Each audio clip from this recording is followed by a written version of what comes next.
Friends, నేను మీ జానకిని. ఈరోజు మీకు కుండలో మష్రూమ్ బిర్యానీ చేసి చూపిస్తానండి. చాలా సింపుల్ అండి చేయడం. వాటికి కావలసిన పదార్థంలో మష్రూమ్స్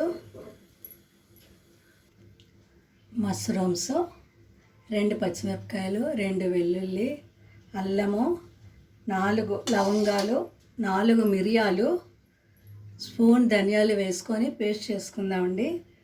1 ఉల్లిపాయ ఈ సైజు. ఈ గ్లాసు బియ్యానికండి, గ్లాసు బియ్యానికి 2 గ్లాసులు వాటర్ వేసుకోవాలి. 1/2 అవర్ వాటర్ వేసి నానబెట్టాలండి బియ్యాన్ని. కొద్దిగా జీడిపప్పు పేస్ట్ చేసుకున్నా పర్వాలేదు, డైరెక్ట్గా వేసినా పర్వాలేదు. నేనైతే పేస్ట్ చేశాను ఫ్రెండ్స్. ఇదండి పేస్టు. మనం కుండలో చేసుకుంటామండి. అయితే కుండలో డైరెక్ట్గా వేస్తే కొంచెం మాడే అవకాశం ఉంటుంది, పెడత కూడా పాడవుతుందండి. అందుకని నేను ఇలా వేయించేసి అప్పుడు ఇందులో వేస్తాను.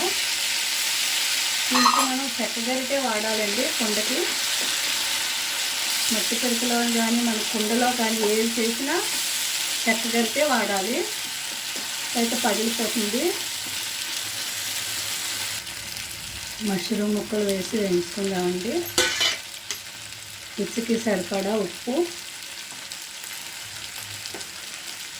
కొంచెం కారం వేస్తానండి, కాస్త కలర్ఫుల్గా కనిపిస్తుంది. మనం ఆల్రెడీ పచ్చిమిర్చి మిరియాలు వేసాం కదండి, ఎక్కువ పట్టదు.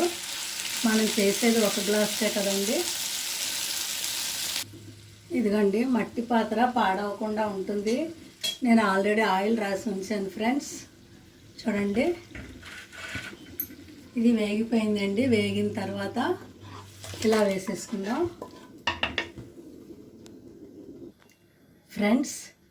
ఇందులో ఒక స్పెషాలిటీ ఉందండి. ఏంటంటే కొంతమంది ఇలా డైరెక్ట్గా అవన్నీ వేస్తుంటారు, ఉల్లిపాయలు ఇవన్నీని. దానివల్ల కొంతమంది పిల్లలు తినరు. అందుకని నేను ఏం చేస్తానంటే అన్నీ పేస్ట్ చేసి వేసేస్తానండి. వాళ్ళు ఏరు పారేయడానికి ఏం ఉండదు.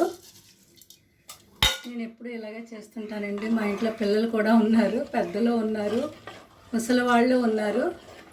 ఇంకా అందరూ చాలా ఇష్టంగా తింటారండి. బియ్యం మాత్రం కరెక్ట్గా 1/2 అవర్ నానపెట్టాలండి, లేదంటే ఉడకదు.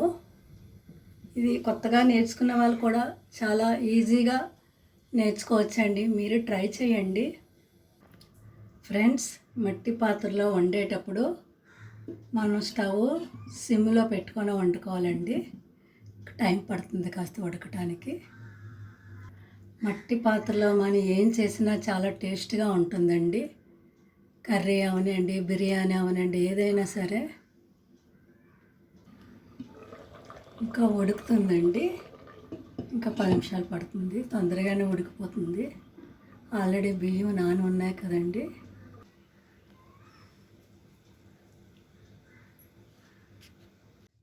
Hi friends, mushroom biryani ready అయిపోయిందండి. చూడండి, మీరు ట్రై చేయండి. చాలా టేస్ట్గా ఉంటుంది, చాలా సులువుగా చేసుకోవచ్చు. కాస్త దాల్చిన చెక్క, యాలకులు కూడా వేసి మిక్సీ వేసి పేస్ట్ చేసుకోండి. Okay friends, thank you.